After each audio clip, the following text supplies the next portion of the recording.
Hello and welcome to the Joe Ligato Show. I'm your host, Dr. Joe Ligato, and today we're going to be talking about comparisons between the United States and Russia, and we're going to see that Russia is actually doing a lot better than we had thought, or at least as Western media would have you believe. And so let's see what we have here. So this thread by Policy Tensor says Russia is a gas station with a pump and some old nukes, right? Certainly we're vastly richer and better off than Russians, right? Right? If that is roughly correct, then tell me why 6 times as many Americans die of nutritional deficiencies per capita than Russians. So wow. 6 times as many. So I think one of the most basic elements of being a successful nation state is, do you have enough to eat? Do you have enough to drink? Okay. And it's very clear that far more Americans do not have enough to eat. Okay. And I've talked about this in other videos, which is that you cannot survive on minimum wage. You cannot survive on a number of different jobs in America. You could have 2, 3, 4 jobs in America and still not be able to make ends meet. You can't pay for rent because rent's too high. You obviously can't buy a house. You can't provide enough food and water for yourself, let alone having an actual family. It is really tragic how America turned out. The American dream is dead. So nutritional deficiencies, yeah, way higher, way higher in America than in Russia. So 5 times as many Americans as Russians are overdosing on opioids. Yeah, this is really sad. And I come from the kind of Rust Belt of the United States, and that's where old coal and steel country was. And I can tell you, the United States had the opportunity, the options to revitalize those areas of the United States, the Appalachian Mountain areas, and they clearly did not care. Okay, instead of providing alternative businesses for those parts of the country, they instead got them addicted to opioids through the Sackler family, okay, and killed them off instead. Okay? And this was not something that was accidentally done.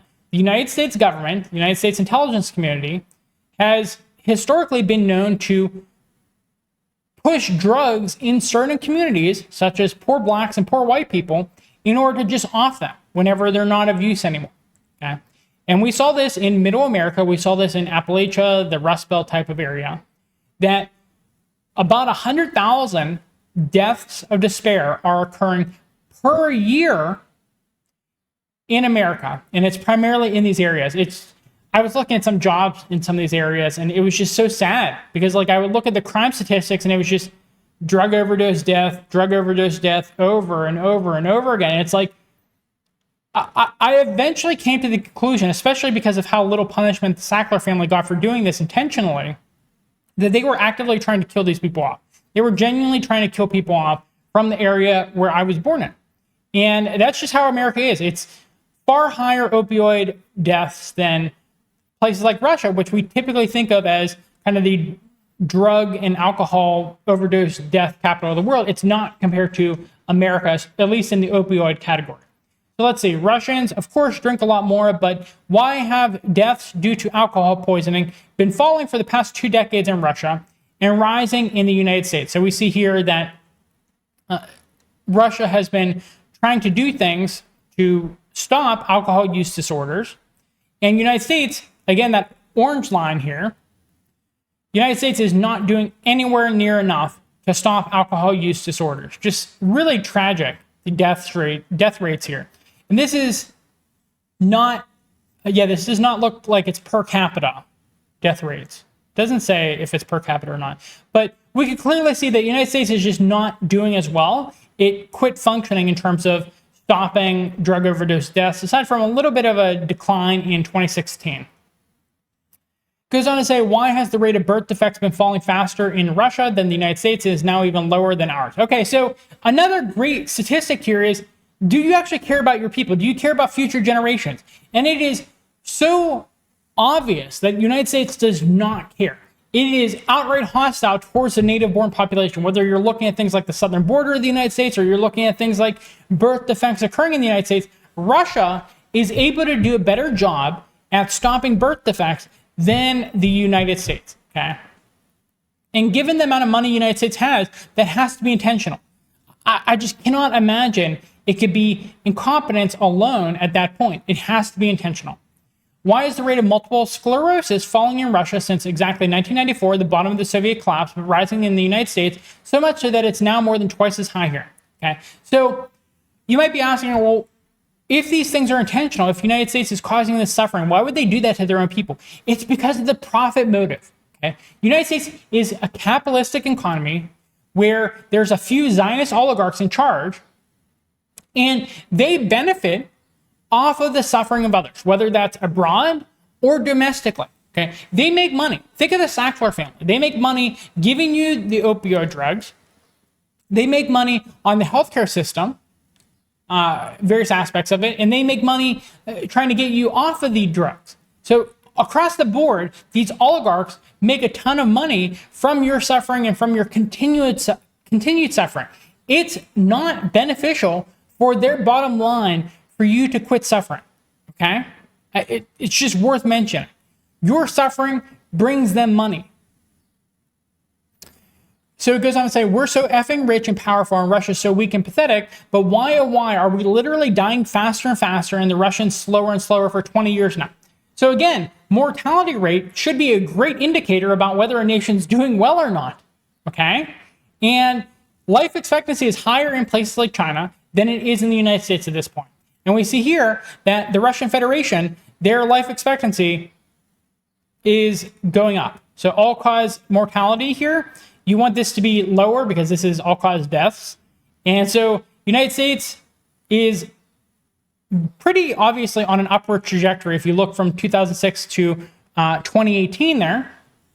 And Russia is clearly on a downward trajectory. So they're having fewer deaths overall. So United States could do something about this. It has not been doing anything about this. It's been going up and up and up. The actual truth revealed by these vital statistics is that Russian society has stabilized and grown healthier under Putin's authoritarian rule, while we're getting sicker and destabilized with our monkey democracy. That's a good way of putting it, which is that would you rather be alive and be in good health and have your offspring be in good health without birth defects, or would you rather be able to vote on people and have them have the exact same policies no matter who you vote on? Because that's your options right now.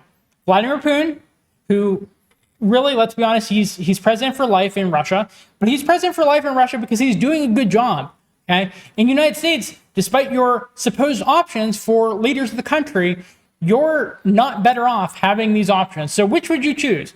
Options, but it does nothing, or you could just have a president for life and he actually does some things for you? I mean, I feel like I'm taking crazy pills because this should be so abundantly clear what you should choose. But for some reason, people in the West just do not choose it. Okay. Grown healthier. Yeah, I'm not even going to say it. I was going to say about Philippines, but the Philippines has had a good leader recently, and they could have had him for a longer time if they changed their constitution and just allow him to stay in office. But I'm not going to comment too much on that. Moving on, it says, while our warmongering elites scold their enemies, internal and external, they have presided over a social catastrophe that has harmed the biological population they oversee. This rapacious, parasitic elite has lost all legitimacy and must now be kicked out of power, and permanently so. How to tell who they are? They're the ones telling us we need to fight Russians instead of husbanding our own house. They're the ones insisting on smaller slaughters such as Yemen to protect bigger slaughters such as Gaza, carried out under the protection of the same oligarchs and mega donors behind Israeli supremacy in DC. Okay, so you know where this is going. It's the Zionists in charge that are causing all of the problems. The Sackler family that caused the opioid crisis, they are Zionist, okay? It's all Zionist, all the way down. No matter how you look at it, the oligarchs in charge of America that are causing all these problems are Zionist. The fundamental fact is that we can no longer afford the world power pretensions of these entire classes of losers who insist on relentless slaughter, not only because they are committing the slaughter in our names, but more importantly because we have bigger fish to fry. We have to fix our own house, and that process only gets started when these a-holes get kicked out in January. They'll tell you any Democrat is better than Trump, but that is not true, and you know anyone is better than these butchers, including Trump. Yeah, I had this problem too, which is you could vote for Trump, who is very likely to support the genocide in Gaza, or you could vote for Biden, who is definitively already aiding and abetting in the atrocities in Gaza, the genocide in Gaza. So like, it's the choice between supporting someone who's already doing that or someone who's likely to do that. And if you have a gun to your head and you have to make a choice, obviously you choose the one who hasn't actually done what you're concerned about yet. Okay. Obviously, though, I don't think Western democratic systems even work, so I'm not planning on voting. And if the left has any conscience left, they will join forces with the anti-war right to take down the centrist warmongers who have driven the car so effing far into the ditch. So that is where we're at. The West is in terminal decline. I talk about this from every different angle on my channel over and over and over again on a daily basis. You can find content from me talking about how the West is dying, okay? It is over because the oligarchs in charge benefit from your suffering. Thank you so much for investing your time in watching this video. If you found the content informative, be sure to show your support by giving us an upvote. Your engagement goes a long way in boosting our visibility within the algorithm. To stay ahead on the most pressing contemporary issues, don't forget to hit that subscribe button. We're committed to delivering up-to-date, thought-provoking content on a daily basis. And we want you to be a part of this journey. Also, your thoughts matter to us.